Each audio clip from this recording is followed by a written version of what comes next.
রবীন্দ্রনাথ ঠাকুরের আফ্রিকা কবিতা আবৃত্তি করছেন সোহেল আনোয়ার।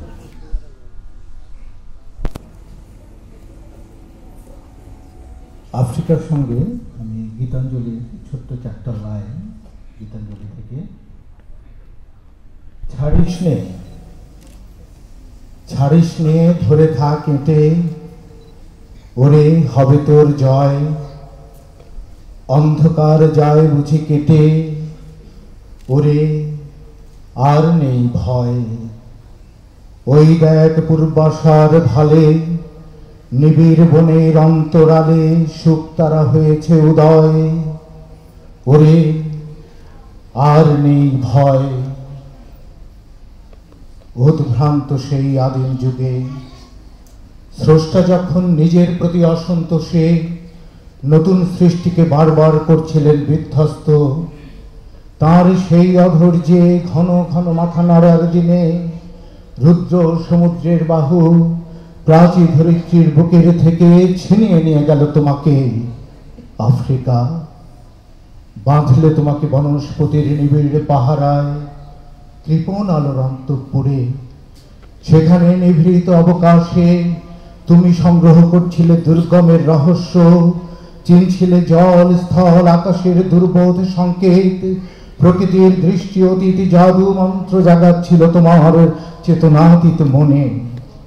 বিদ্রুপ করছিলে ভীষণকে বিরূপের ছদ্মবেশে, শঙ্কাকে চাচ্ছিলে হার মানাতে, আপনাকে উগ্র করে বিভীষিকার প্রচন্ড মহিমায় তাণ্ডবের দ্বন্দ্বহীন নাবে।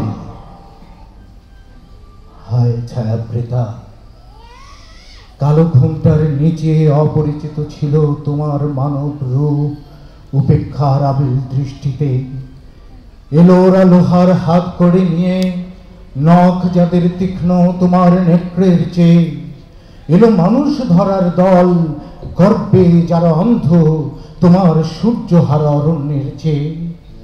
সভ্যের বর্বর লোভ নগ্ন করল আপন নির্লজ্জ অমানুষতা, তোমার ভাষাহীন ক্রন্দনে বাষ্পাকুল অরণ্য পথে পঙ্কিল হলো ধুলি তোমার রক্তে অশ্রুতে মিশে। দস্যু পায়ের কাঁটা মারা জুতোর তলায় বিভৎস কাদার পিণ্ড চিরচিহ্ন দিয়ে গেল তোমার অপমানিত ইতিহাসে।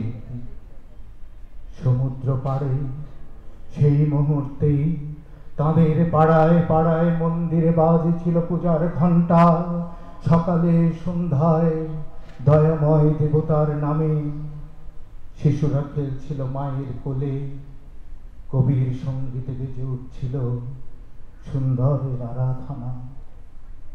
আজ যখন পশ্চিম দিগন্তে প্রদোষকাল, ঝঞ্ঝা বাতাসের ঊর্ধ্বশ্বাস যখন গুপ্ত গহ্বর থেকে পশুরা বেরিয়ে এলো, অশুভ ধ্বনিতে ঘোষণা করল দিনের অন্তিম কাল।